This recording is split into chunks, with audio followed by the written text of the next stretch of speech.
Let's talk about the queen bee syndrome. Is it a fact or a fantasy? Now, the queen bee syndrome, there's a lot of research to back both arguments of whether it's a fact or a fantasy. And sometimes it might just be a matter of perspective. The term was first coined by the people that did the research in 1973, C. Tavris, G. L. Staines, and T. A. Generatny. Tavis later regretted creating the catchy term, stating that it had been heavily misunderstood. So, hello, ladies and gents. Welcome to this discussion. My name is Shayo Imolugume, and I'm a management consultant, a public speaker, and trainer. And I've got over 25 years professional experience in finance, business strategy, and leadership. And I've had the opportunity and the privilege to speak on several platforms internationally and locally. And on this channel, my YouTube channel, where you're probably watching this, I talk about issues that affect us in the corporate space. So if you need a coach, a business speaker, or trainer, or facilitator, then feel free to get in touch. You can drop me a line in the comments or, send an email to me. So let's get into our discussion for today.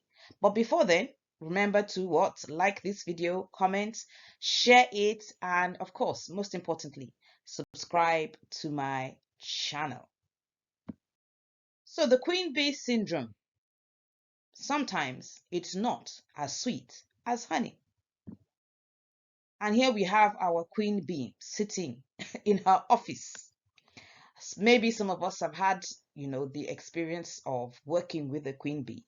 And you, if you're a business woman or a leader in your organization, are you a queen bee? Do people around you think you are a queen bee? These are some of the questions that we want to ask ourselves as we go into this discussion and see how we can maybe change that perspective if that is what people think about us, and be the best version of ourselves that we can be, and provide enough support to everyone who works with us, whether they are women or not.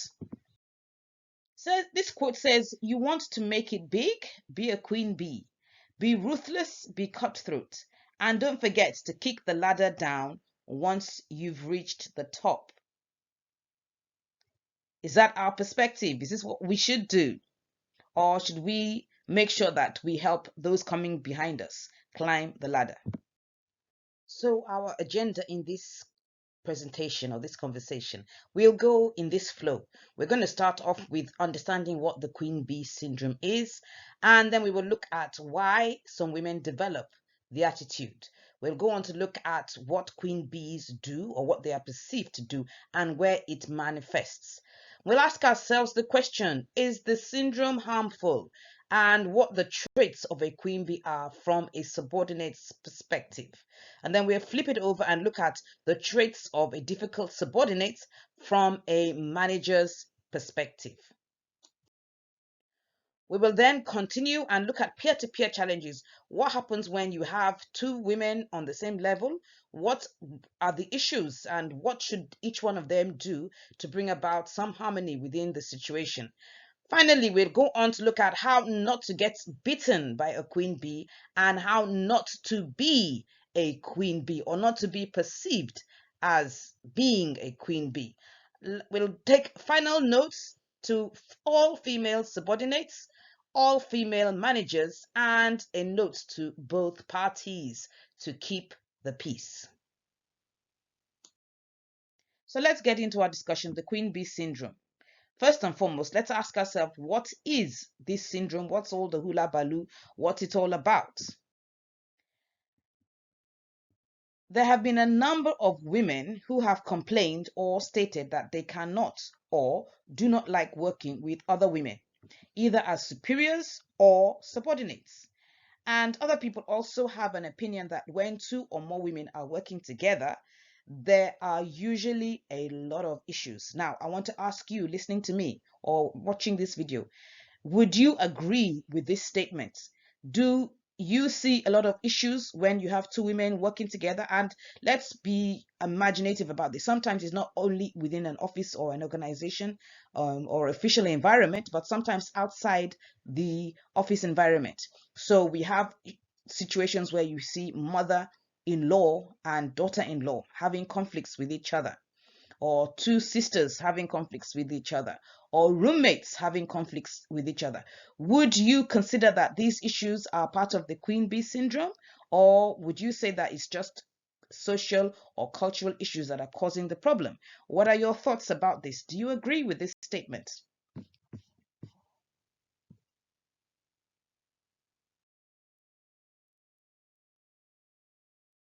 The definition of what the queen bee syndrome is simply a situation where high-ranking women in position of authority treat the women who work below them more critically than their male counterparts. And there have been a lot of complaints or observations. Research has come up with some statistics to say that women in authority are not as supportive of the women climbing up the ladder behind them.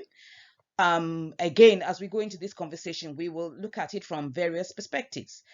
From the other end of it, some women who are in authority feel that women climbing up the ladder behind them are lazy, not wanting to pull their weight, and expecting to get unnecessary favors from their female superiors. What are your thoughts about this? Do you agree with these statements?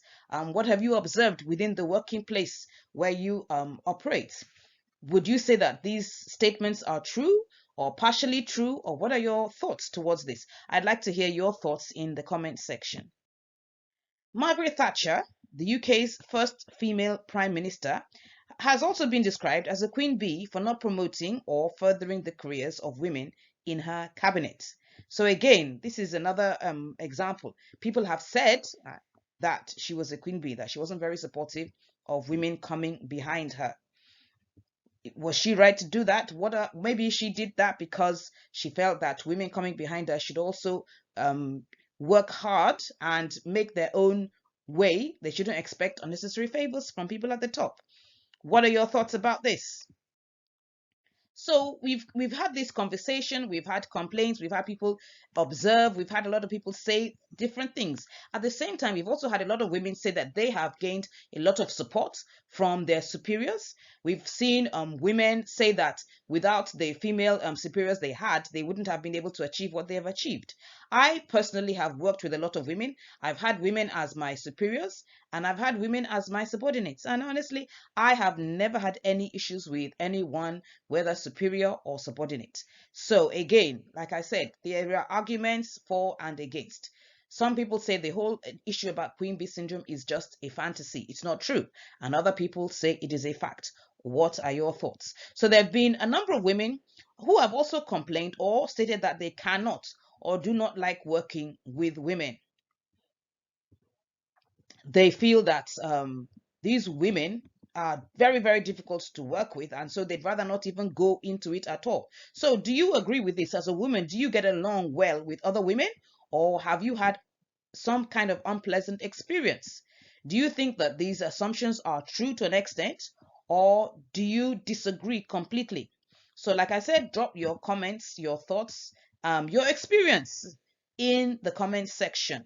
I'd like to hear from you. So the queen bee syndrome, assuming it's a fact, or what does the research say? What does the research say? Why do some women develop this attitude, or why are some women labeled a queen bee? What does the research or the studies tell us? So why do women develop this syndrome?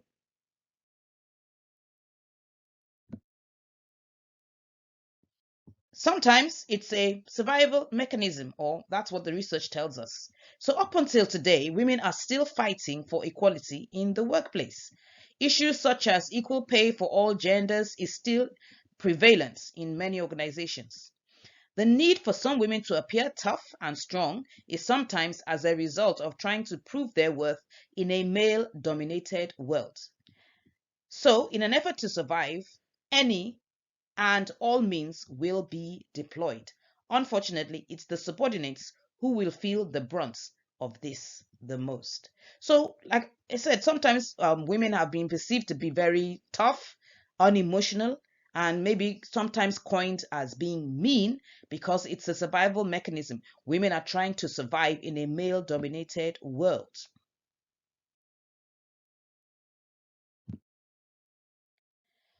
Sometimes women behave this way because they feel disrespected or undermined. They need to, maintain their position. They want to be they want to be appreciated as a leader, and they want to be taken seriously. So where they feel threatened, where they feel they're being disrespected or undermined, they are going to bring out the fangs and it might, of course, it's the subordinates that might feel the brunt of it. Another reason is that when they feel their position is being threatened, so they have to do everything to maintain that position. So, what are the other reasons why women develop this syndrome? When they are trying to survive or get promoted in a male dominated environment. So, if men feel that um, their women counterparts are being too soft or being too emotional, especially where they feel they're being very soft or emotional in relation to another woman, it could be interpreted as a sign of weakness, and women don't want that because they're struggling to get promoted, they're struggling to get into very senior positions or positions of leadership. And so, they tend to want to show that they're not being partial in any way to anybody, and it might be interpreted by the subordinate as that woman not being very friendly or supportive. When they are told that they are not sufficiently aggressive or assertive, so that's another reason. Like I said, women are often perceived, we've got these stereotypes, and everybody thinks that women must be soft and calm and emotional. We are mothers, which is fine. I believe in all of that. Quite okay, yeah. But we shouldn't use that and give labels to women and feel that because we are emotional or we have a softer side, we cannot take the hard decisions. And sometimes we go overboard, and it's perceived or interpreted as being nasty to other people. When women think they are, when people think that women are too soft or emotional, and I've said that before, and they want to prove that they are not biased or partial to other women. So while I am, as a woman, a leader, I'm trying to support the women coming up, other men around me feel that I'm giving these women undue attention. I'm showing favoritism to them. I'm not showing that same favor to maybe their male counterparts, and I don't want to be labeled that. So I might come up, very strong and tough, and I'm now labeled by the women as a queen bee. So, what are some other developments? Like I said, is it true? Is it a fact or is it a fantasy? It actually might be a wrong term. And studies have shown that sometimes it's more about women trying to survive in a male-dominated world as opposed to just being nasty. And sometimes women are trying to get younger women to realize the same thing by toughening them up. So I got here, to where I am, and I didn't get any favors. So you young lady coming up behind me, don't expect any favors. You've got to do the work, you've got to pay the price, you've got to go through the process. Unfortunately, some of our younger counterparts don't want to go through process, and they want an easy ride. And when they don't get an easy ride, they label their superior managers or their female leaders, they label them as queen bees. So again, these are arguments for and against. Research has revealed that the queen bee syndrome is not a cause, but rather a coincidence of gender discrimination that continues to prevail in academia. That's as according to Forbes. In fact, they think the queen bee might not even be the correct term to describe a woman who is doing her best to adapt and survive in a male-dominated environment. So Carol Travis, like I mentioned earlier, part of the researchers that coined the term queen bee, she was the co-author of the original 1974 study, and she told The Atlantic that she regretted giving such a catchy name to such a complex pattern of behavior. And she went on to explain that the term queen bee is often misinterpreted and may have a negative impact on initiatives to help women at work. So there you have it from the founder or the part of the team that did the initial research that started all this conversation in the first place. She has said that she regrets it, and the term might actually be working against women, especially when certain initiatives are being created in the workplace to support women at work. But let's go on with our discussion. So what do queen bees, and queen bees in quote now, what do queen bees, or people that are termed to be queen bees, what do they do? So research has shown that women who achieve success in male-dominated environments were at times more likely to oppose the rise of other women. True or false? Question mark there. The few women who rose to the top sometimes became obsessed with maintaining their position and authority. And so what they try to keep other women coming up the ladder down there. I'm the only woman in the boardroom. I don't want any other women in the boardroom. That is the argument. But on the flip side, like I said, there are always two sides of a coin. I would say that in today's world, a lot of women who find themselves as the only woman in the boardroom do not like it and probably want more women in there with them. What do queen bees do? Instead of nurturing the growth of younger female talent, they push aside possible competitors by chipping away at their self-confidence or undermining their professional standing.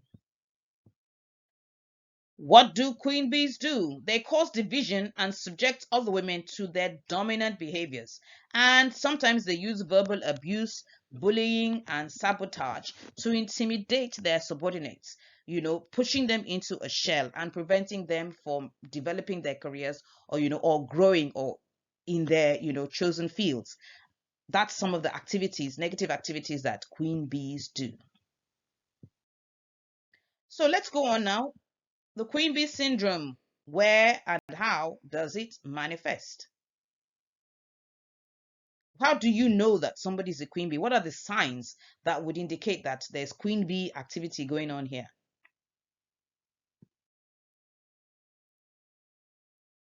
So within organizations, you will see it between the superiors and subordinates. So when you see a superior and a subordinate, both women, and there's always issues. The subordinate's always complaining that I don't do anything right. She's always complaining. She's always demanding too much. I wrote the report. She wasn't satisfied. She didn't give me the credit for the work I did. At the other end, the superior or the manager is saying that girl is totally unserious. She never does anything right. I gave her a simple instruction. She can't follow it. I don't know why she doesn't follow simple instructions. She can't even write a simple report. I had to correct everything she did. When you see a lot of conflict going back and forth between a superior and a subordinate, yeah, there is a little bit of problem there. And as an HR person or a leader or a manager, you need to look into it, because at the end of the day, it's the organization that's going to suffer.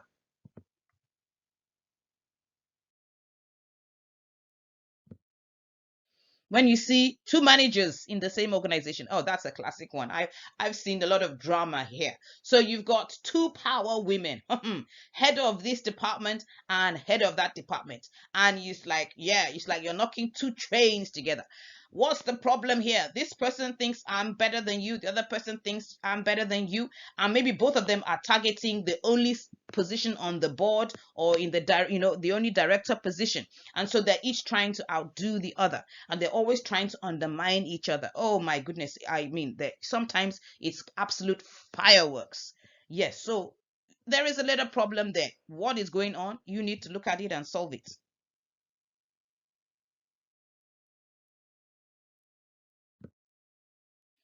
Client vendor relationships. Oh, that's another good one. I've seen that happen as well.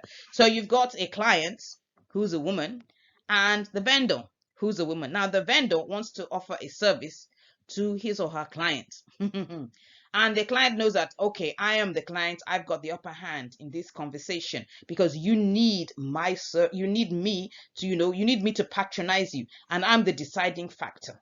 And then the vendor is trying to sell her service or her product or whatever it is to this client, but she's not enjoying it. Now, the dynamics is especially interesting where the vendor is an employee and not the owner of the business, because the owner of the business will probably put aside every emotional issue and get the job done because she wants to earn her income. But an employee might not be so magnanimous and might not be able to take whatever the client is, throwing at her. So I've seen friction between, two women in this particular position. And then, of course, sometimes social relationships, two women in a club or a social club, two people in the alumni association, two ladies that are in the same class in business school. It happens there too. And then, of course, the classic one, daughter-in-laws and mother-in-laws, or daughter or wife and sister-in-law, that those kind of relationships, women having issues with each other. Why is this syndrome harmful? Like I said, where you have people fighting, whether they're two women or two men, it's the organization that suffers, or the body or the group that suffers. So if it's happening within a family, of course, it's the family that's going to suffer. The children maybe. Let's look at why the syndrome is so harmful. It creates a hostile work environment. So while these two women are at each other's necks, every other person might also suffer from it. So you've got a manager who's upset about a subordinate, and of course she might decide to extend the trauma to other members of the team. Well, you don't want that. So it creates a hostile environment. It breaks down employee leader relationship.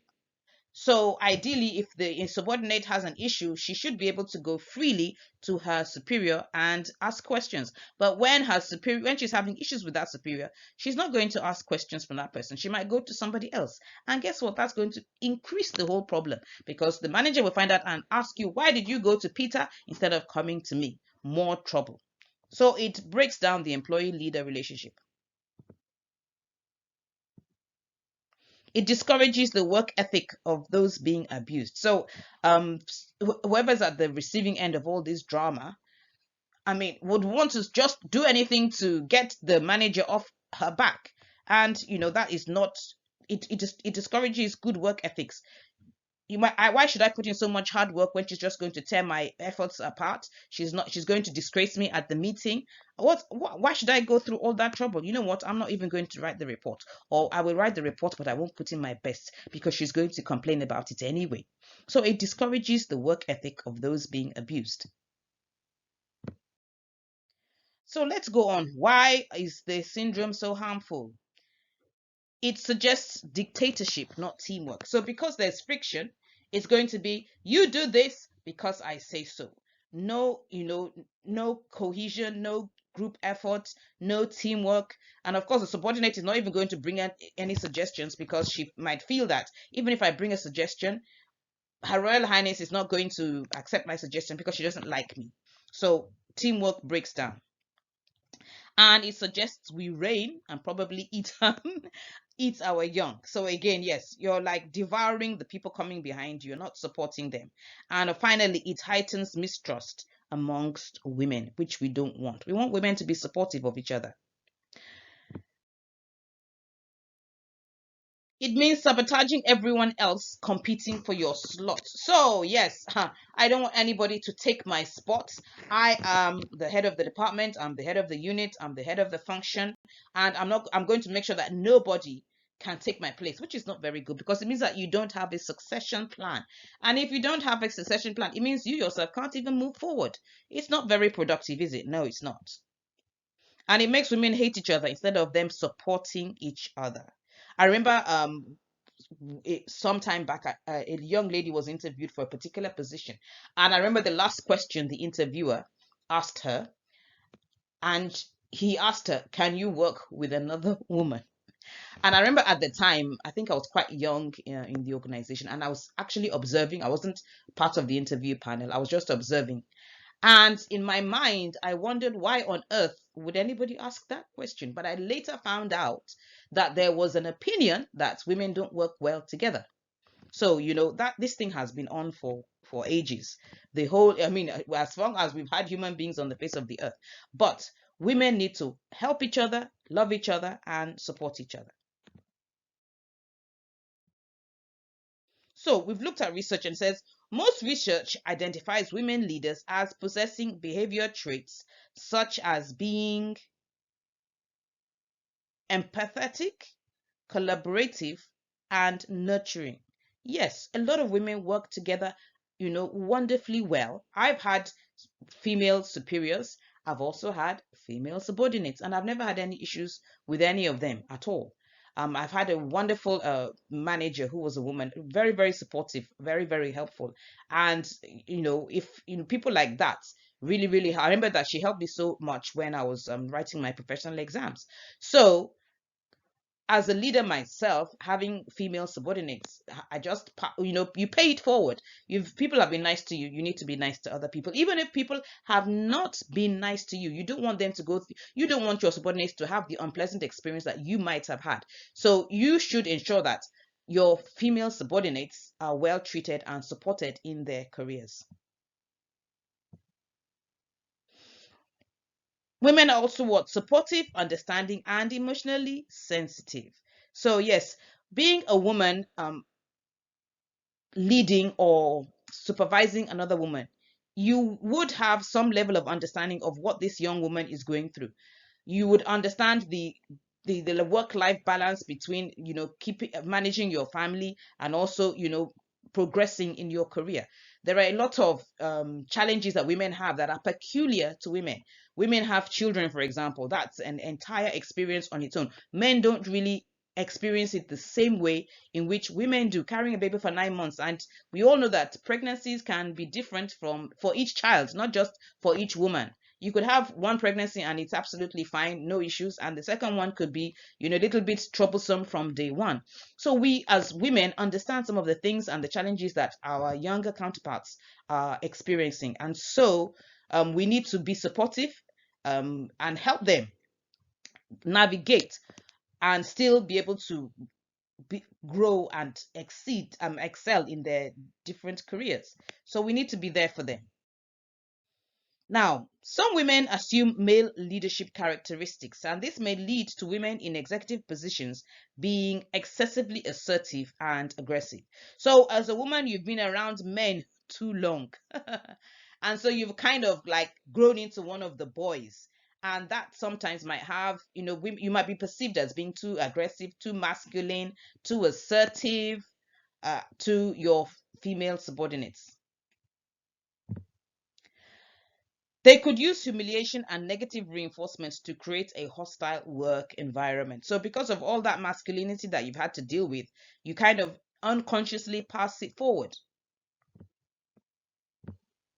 And these women may believe that using dominating behavior is necessary for them to become and remain successful in leadership positions. So, sometimes as a woman, because you've been surrounded by the boys, you've had to work hard, you've had to be aggressive, you've had to be ruthless, just like the boys, so that you can be recognized as and be taken seriously. Sometimes we kind of go overboard, and it can be perceived as very hostile behavior to the subordinates that we are supervising. So let's just be mindful of some of these traits. So we go on with our discussion. Peer to peer, what is the issue? So we've looked at subordinate and superior, the hostile relationship that could exist between a superior and a subordinate. Now let's look at hostile relationships that could exist, peer to peer. Remember, in one of the examples I gave, I did mention head of two departments who are both women and they're hostile to each other. So what is the issue between peer to peer? One woman feels threatened or intimidated by the other. One party wants to demonstrate power within her own space or sphere of influence, and one party feels the other has undue privilege. So, power tussle between two women.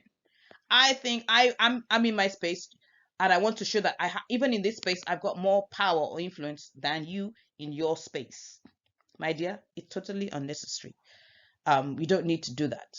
Again, it could also occur when two women are struggling to get maybe a senior position or get promoted to a space, and there's only one space at the top. I need to get it. I don't want you to get it. You need to get it. You don't want me to get it. And so it creates an unnecessary power tussle. So what do you do peer to peer? And those of us that are Netflix fans, you would see that all the images I used are taken from Suits. And if you have time, you can watch it. But the beautiful thing about Suits was that there was no women power tussle in that series. Okay, so what do you do peer to peer? Number one, calm down from your high horse. You don't need it. Just be nice and be humble. You don't really need to. You don't need a power tussle. It's not worth it. So calm down. Be respectful to each other. Ladies, let's cooperate. Let's not claw use our fingernails to claw our eyeballs out.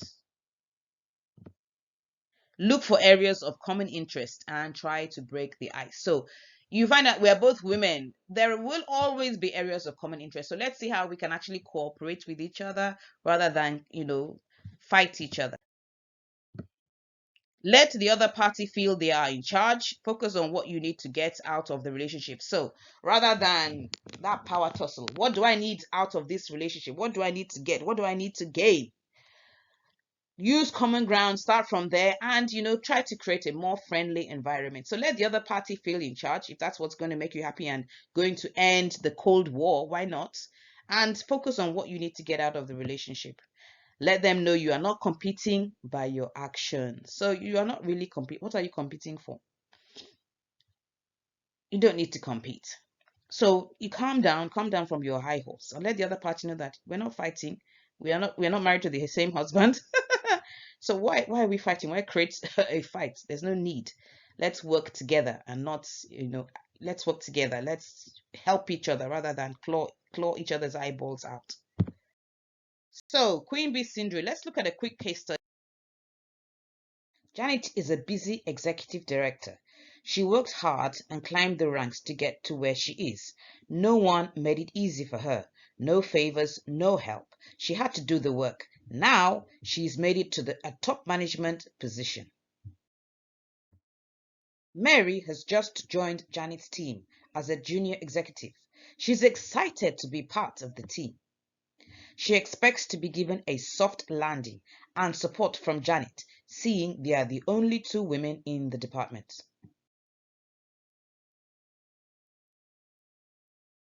Janet is under immense pressure from the board and has a very tight deadline to meet. She doesn't have the time to mentor or babysit any staff. She needs results. She expects all team members to deliver the very best on time, no slacking. To Mary's surprise, she felt that Janet was too hard on her, giving her tight deadlines and expecting only the utmost best.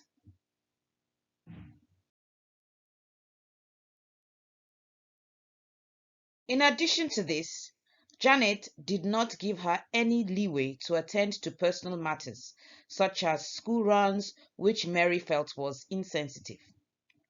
After all, Janet had also passed through that phase of life and therefore should be more understanding. Mary thinks Janet is a queen bee, is overly aggressive, and does not want to support her career growth.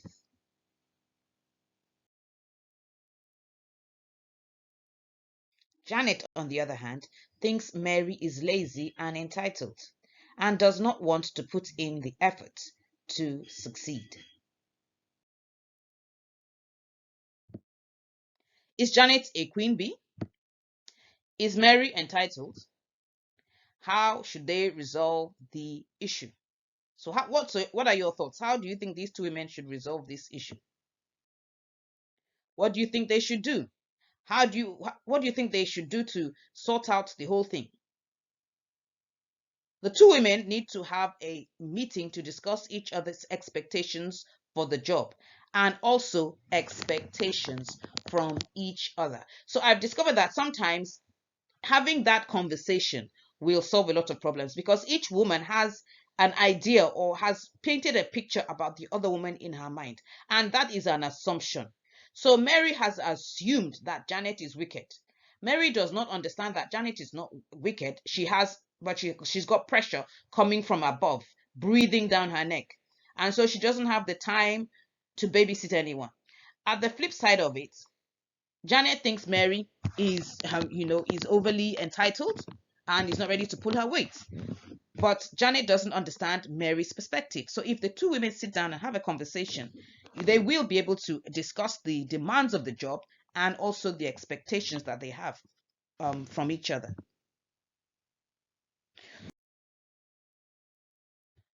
So each woman should understand the other's point of view, and together they should work towards ways in which work requirements and personal expectations can be met.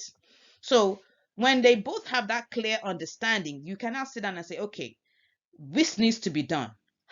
What's the best way to go about it?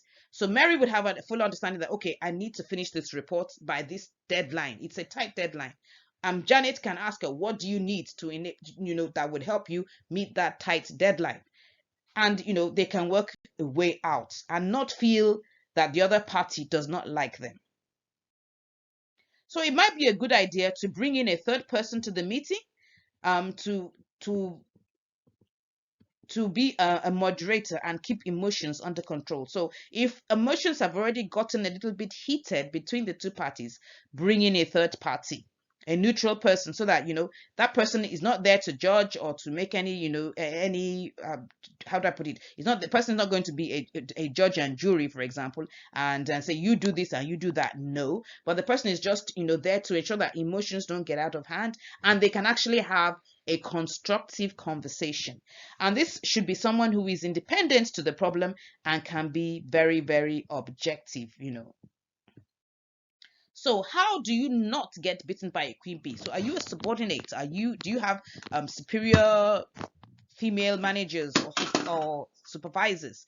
How do you ensure that you're not going to get bitten by a queen bee?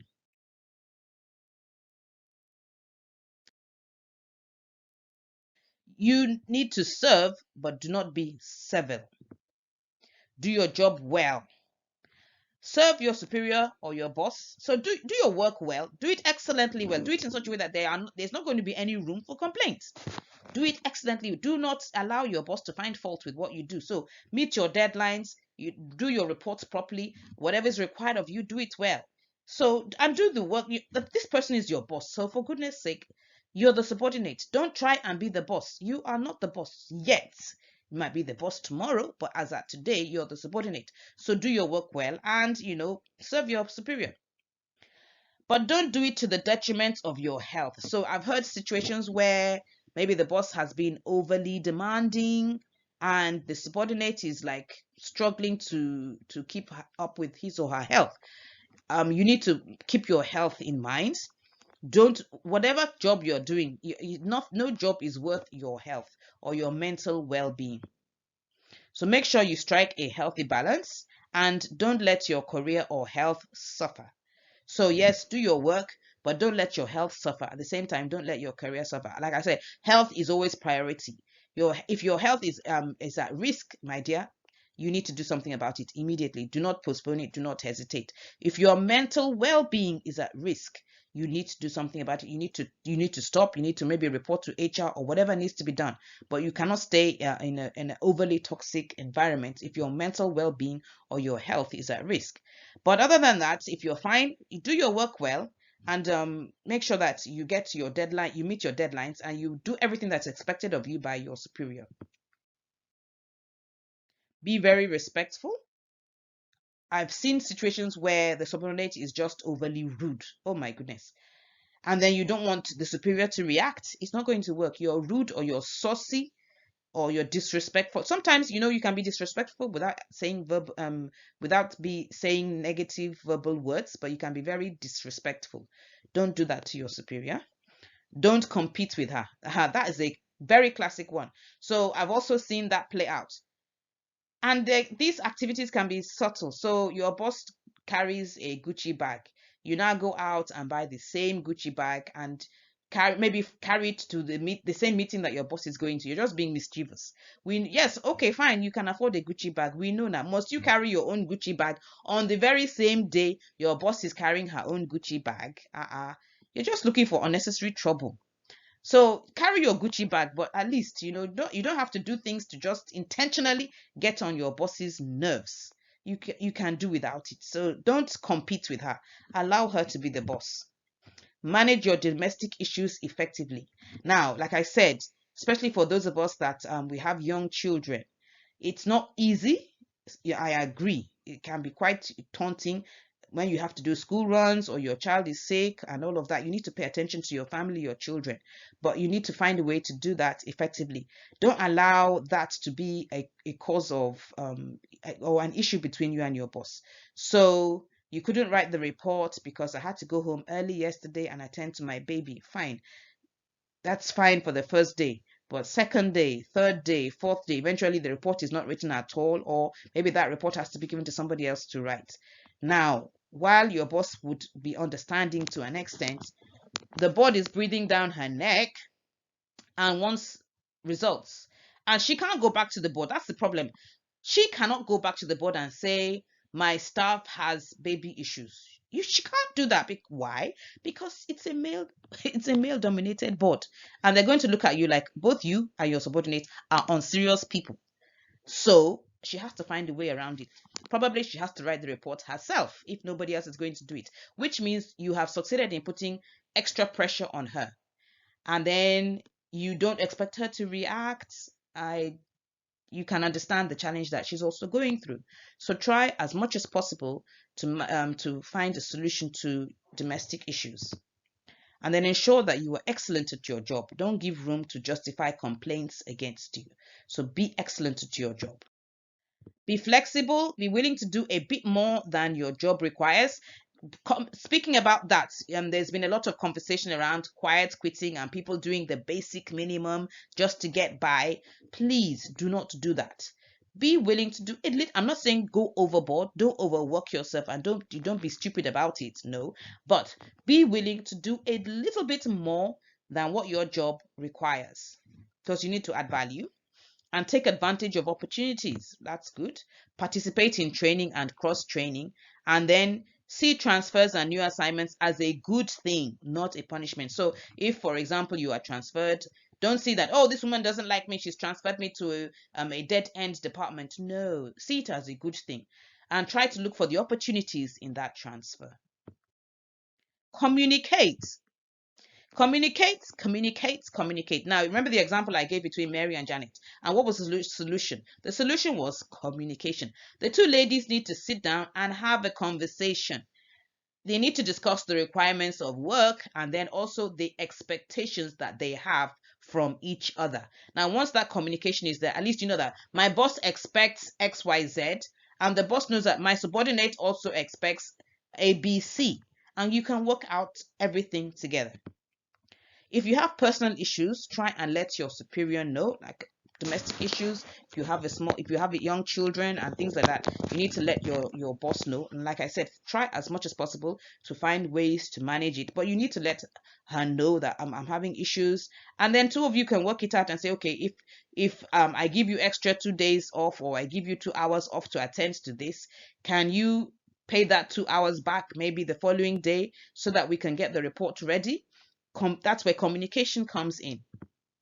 Seek to work out a way where you can fulfill your official obligations and have time to sort out your personal issues. Okay, and then always remember that you might have to work a few extra hours or on weekends to meet up with deadlines and outstanding work. So you've got a deadline and you needed to take time out to settle a personal issue.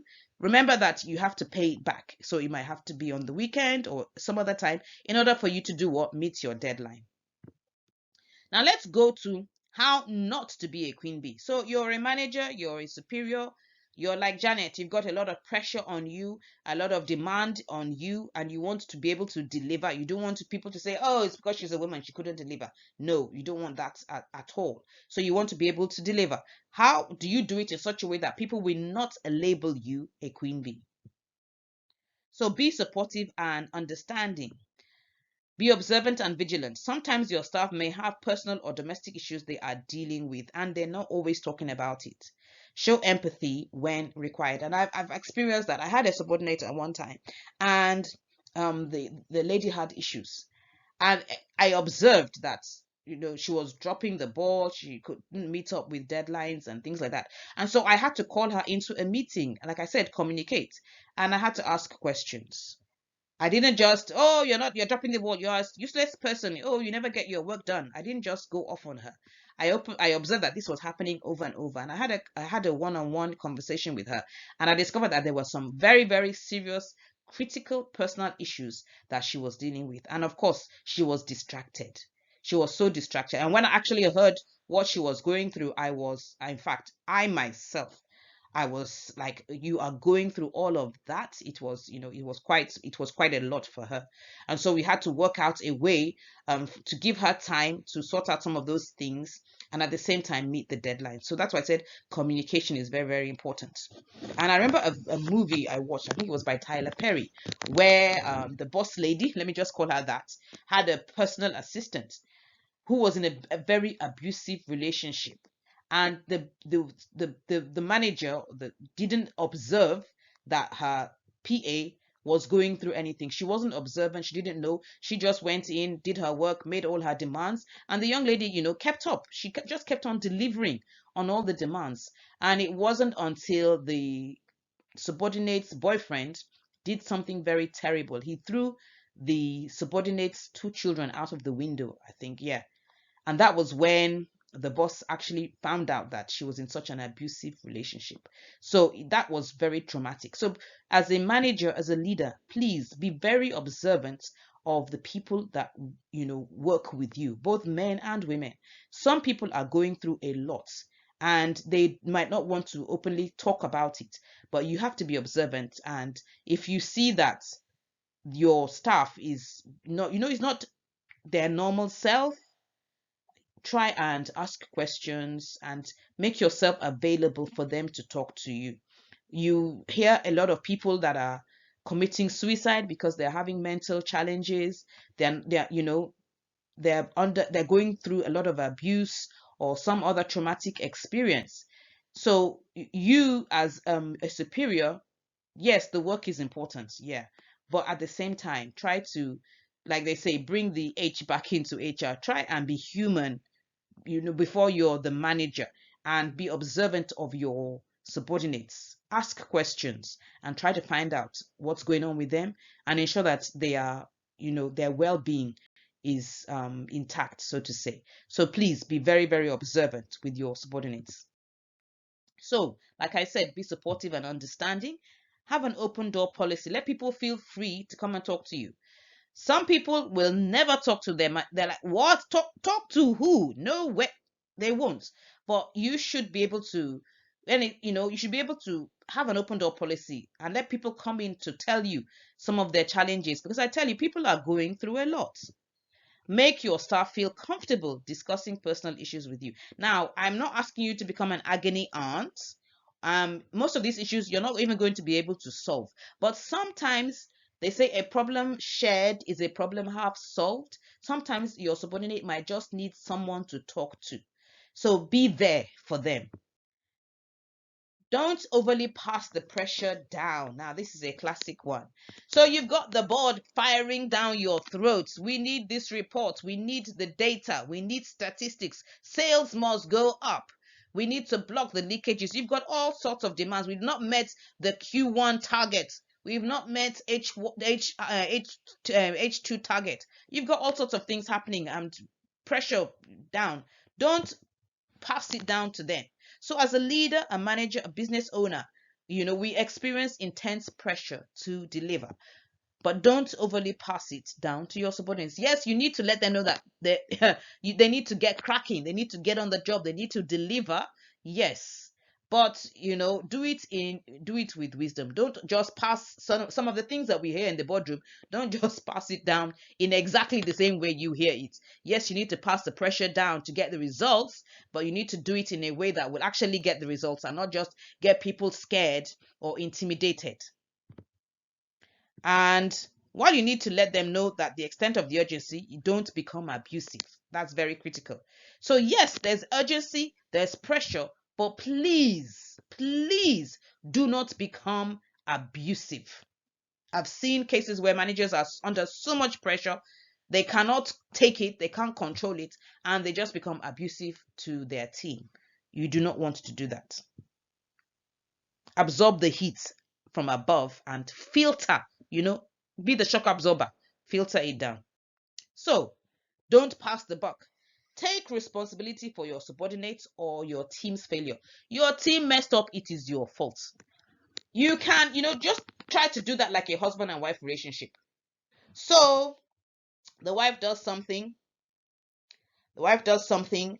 and it causes a lot of problem. You do not start washing your dirty linen outside. No, you take the hit and then come back to your team and then deal with the person.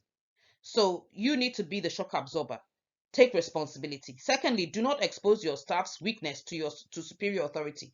So, Lady Shayo, the report was not written. I'm not going to go to the meeting and say, oh, it was my team member, Janet, and she doesn't know how to write reports properly. That's why we couldn't finish the report. I'm not going to do that.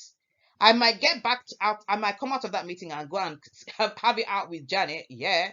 But I'm not going to go to the boardroom and say it's because one of my team members did not deliver. No way. I'm not going to do that. I'm going to take the hit. So do not expose your staff's weaknesses or your staff's personal issues or whatever to superior authority. And then finally, you can have a personal weed with your staff involved later to discuss weaknesses and failures and work out ways to overcome them or improve them. So take the hit, take the heat. You are the filter. And after you've taken the heat, you can come to your team, have a discussion with them. Okay, we dropped the ball here. How do we block this loophole and ensure that it does not happen again? So I said communication. Continuously communicate and give feedback and encourage feedback. So you've given feedback to your subordinates. You also need to get feedback from them. How are you as a leader? I've had my subordinates tell me that I can get very emotional at times when I shouldn't get emotional. So that's feedback from my team. And I've taken that on board. So you also need to get feedback from them. What are you doing right? What are you doing wrong?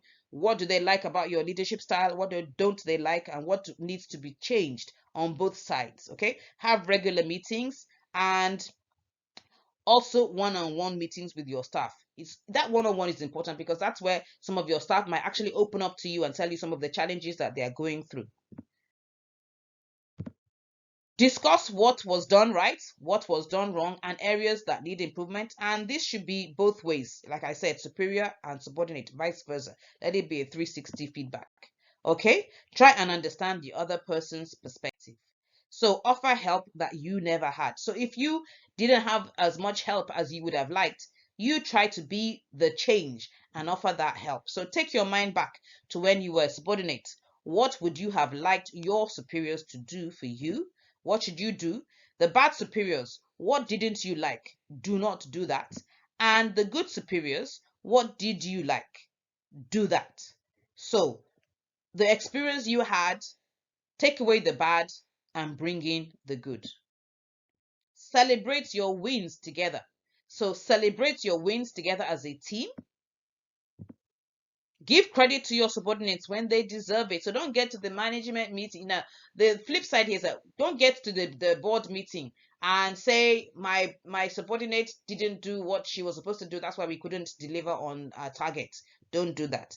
But where you do deliver on your target, you get to the board meeting and you say, you know what, we were able to deliver on this target because I have a great team. In fact, I need to appreciate the work of XYZ, or I need to appreciate Mary and Janet because they were absolutely marvelous in reaching the target. Yes, you do need to promote your subordinates and give them the credits. Appreciate them when they do well, and give small rewards when the job is done, like buy them lunch, give them time out, grant a request, and things like that.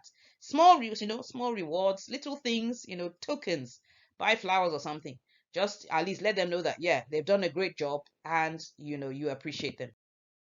So last note to female subordinates.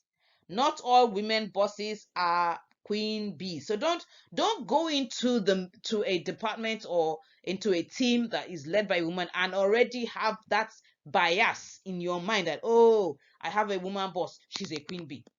Do not do that. It's the same way when you get married. Don't go into a marriage and think, oh, my mother-in-law is going to be a terror. That's not true.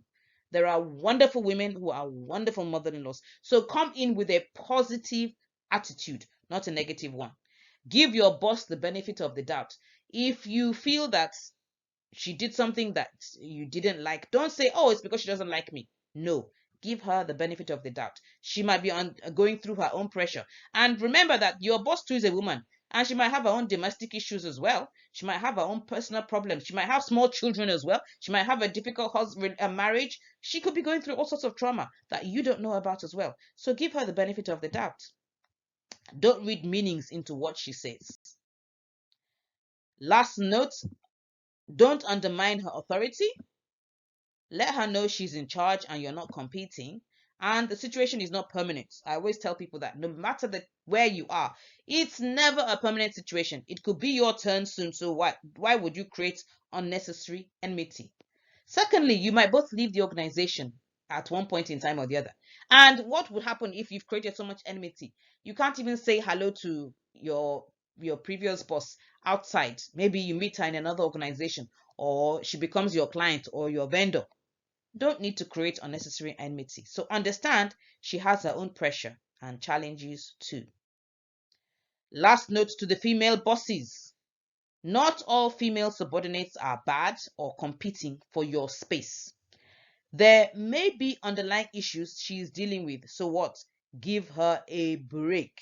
You don't know what's going on. Each individual is different, so treat each person on their own merit. Don't say because you had don't say because BC was a troublesome person, Mary is exactly like BC because they look alike. No, treat everyone on their own merit, and don't use your experience with Jane to deal with Janet. So avoid reporting issues to senior authorities. Seek collaborative means to resolve them. So don't run off to HR and say, I need to give this girl a query because she didn't do XYZ. Don't be in a hurry to do that. Try to seek collaborative means to resolve your issues. And like I said, communicate, communicate, communicate, and communicate. So, ladies, last note to both parties. We don't have to like each other, but it's better if we do. We don't have to like each other, but we do have to work together for now. The situation can change tomorrow. So yes, we don't have to like each other, but we have to work together. And we are both women, so why should we become confirmed enemies? Let's help each other. Let's keep the bigger picture in mind and know there is a better tomorrow. Always keep the bigger picture in mind. Don't be myopic. So, don't be a queen bee. Be the best that you can be. And thank you so much for watching. Final notes. Remember to subscribe to the channel. Feel free to share this video. You can take clips out of it. And let me know your comments. What did you learn? What did you gain? Was it helpful? And if you've had an experience, maybe as a subordinate, as a manager, as a leader, as a business owner, let me know about it. Please share with me in the comments. So thank you so much.